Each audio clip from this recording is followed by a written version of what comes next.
I've recently got hold of a cut-off slide, which is one of the standard extras that comes with the Sloan and Chace lathe, and this one has obviously seen quite a bit of action, but it's more or less intact, and I'm very pleased to have got hold of it because they're not very readily available as spare parts. The only thing about this one is that you can see on the top here, the top parts of these were originally cast iron in that L shape there, and these top parts must have broken off and been repaired by somebody by screwing on plates. That's quite a common repair I've noticed on particularly Sloan and Chace, which have very thin section cast iron which is quite easily damaged.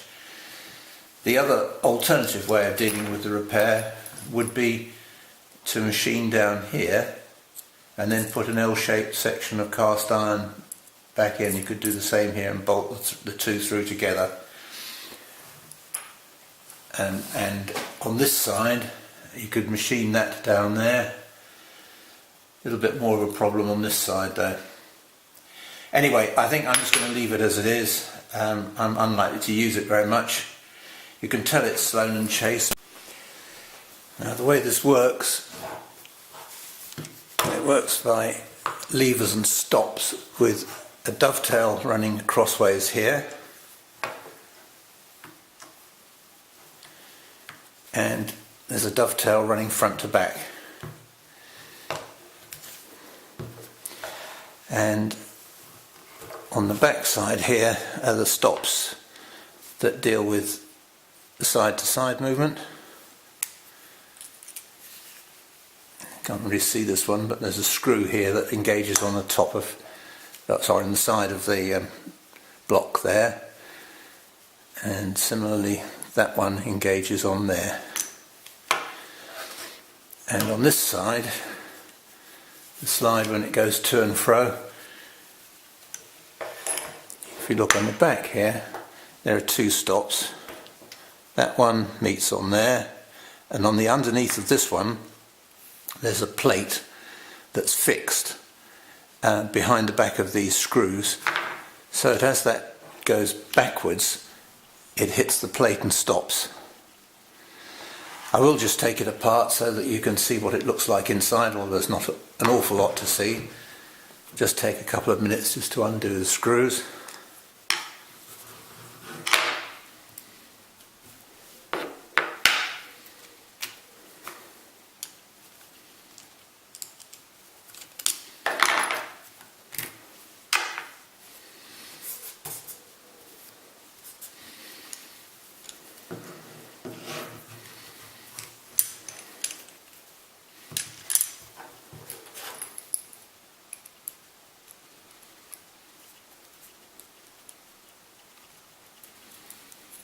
Just loosen the gib screws a little bit.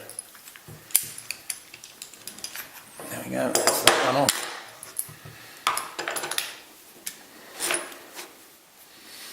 And that's just the one casting little rack that's held in place with those two screws, and a normal gib arrangement on the back of here, and there's a little pinion that engages with the rack.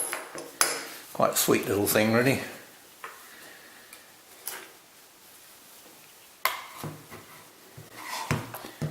With these ones, I need to take this plate off.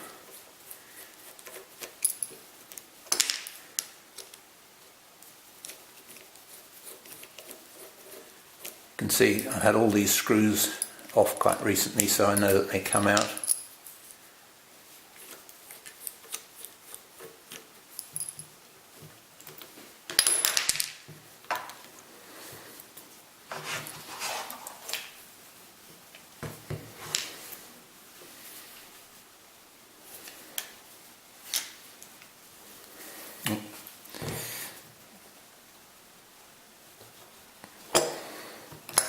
This plate I need to take off the bottom.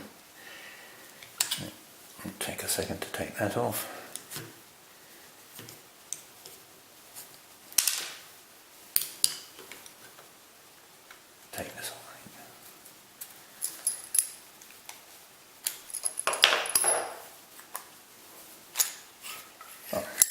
that way. So that's the same sort of thing on here as was on the other piece that I showed you. There's a rack screwed to the bottom. This is pinned as well as being screwed. And that's quite a normal dovetail, but with the addition of the wheel that engages the rack. Simple, but quite a nice little piece of kit.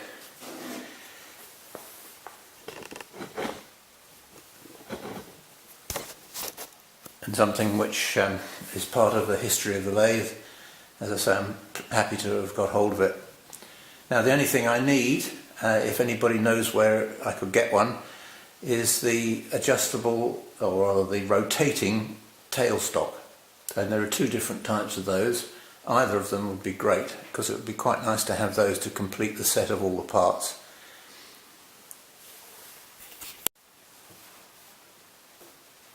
And finally, this is the manual, just confirming that it was an option that came with it. And this is artistic license, because there's no sign on any of the parts that I've seen of Sloan and Chace. They didn't use spotting like this. That's just the artist doing that.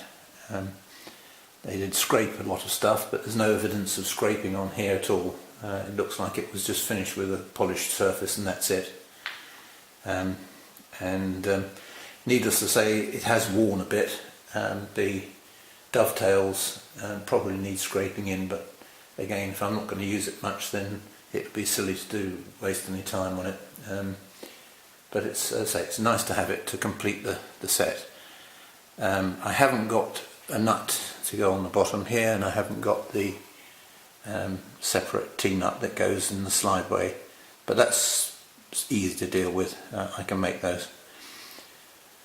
Well, I thought you might be interested in something additional to the Sloan and Chace.